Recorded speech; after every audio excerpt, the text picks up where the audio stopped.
रायपुर में पावर प्लांटों से निकलने वाले राखड़ को डंप करने में एनजीटी ने रोक लगा दी है, जिसके बाद राखड़ डंप करने के लिए सरकार और औद्योगिक संस्थान के लिए एक चुनौती बनता जा रहा है, जिसके चलते उड़ने वाला राखड़ से लोगों को काफी परेशानियां हो रही हैं।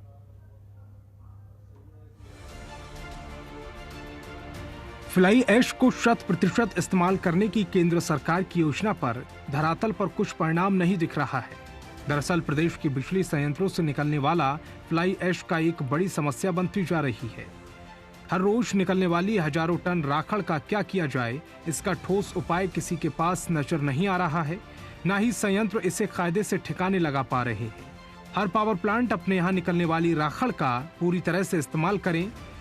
जहां एक और प्रदेश सरकार ने इस पावर प्लांट के फ्लाई ऐश डाइक बनाने पर प्रतिबंध लगा दिया, तो वहीं पावर प्लांट को बंद पड़ी कोयला खदानों भी पर्याप्त मात्रा में उपलब्ध नहीं हो पा रही हैं, जिससे राखड़ को डंप किया जा सके। इस समस्या के निदान के लिए जिला स्तर पर भी समिति का गठन हुआ है।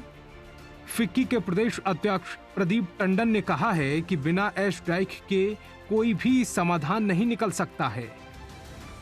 देखिए, छत्तीसगढ़ में पावर प्लांट्स काफ़ी लगे हुए हैं और जिस समय ये कंसेंट दी गई थी, पावर प्लांट लगाने की बात कही गई थी, उस समय प्रोविज़न था कि ऐश डाइक बनाएंगे आप और ऐश का डिस्पोजल वहाँ करेंगे और फिर आफ्टर ए सर्टेन टाइम उस ऐश को आपको डिस्पोज ऑफ करना है दूसरी जगह जो हो सकती थी ब्रिक बनाना, लेकिन ब्रिक में देखा गया कि इतना ज़्यादा कंजम्पशन नहीं होता है।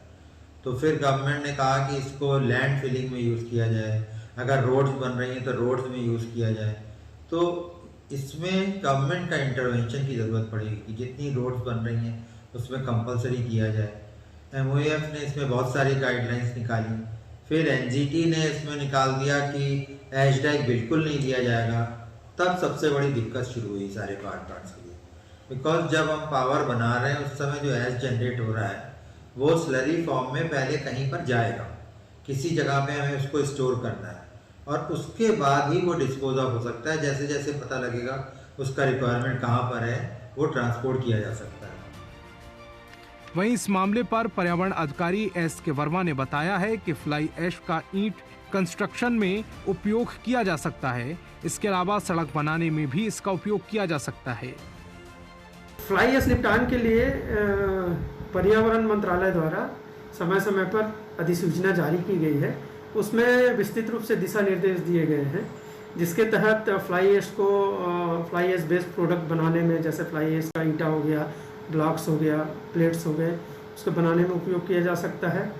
इसके अलावा यदि हम उससे और बच रहा है तो उसमें जैसे अबेंडेंट माइन है, जो जिस माइन में माइनिंग हो गई है और पिट बना हुआ है, तो वहाँ पे भूमि भराव में उपयोग किया जा सकता है। और जैसे रोड बन रहे हैं तो रोड में भी एम्बैंकमेंट में यूज़ किया जा सकता है। यदि बहुत गड्ढे हैं ज़मीन में तो उसको भराव करके समतलीकरण करने के लिए उसके लिए भी SOP जारी हुआ है, उसके अनुसार निपटान किया जा सकता है। संस्थानों के दिए गए सुझाव पर अगर सरकार संवेदनशीलता दिखाती है तो जल्द ही फ्लाई ऐश की समस्या से लोगों को निजात मिल जाएगी और व्यावसायिक तरीके से लोगों को फायदा भी मिलेगा। इसके अलावा औद्योगिक संस्थानों को भी इस राखड़ की चुनौती से निजात मिलेगी। जरूरत है सरकार की बनाई गई कमेटी इस समस्या से निपटारे के लिए संस्थानों के दिए गए सुझावों का खाका तैयार करे और जल्द से जल्द इसका निराकरण करे। छत्तीसगढ़ से ब्यूरो चीफ प्रशांत द्विवेदी की रिपोर्ट, जनतंत्र टीवी के लिए। खबरों के निष्पक्ष विश्लेषण के लिए सब्सक्राइब करें जनतंत्र TV and press the bell icon. Never miss any update.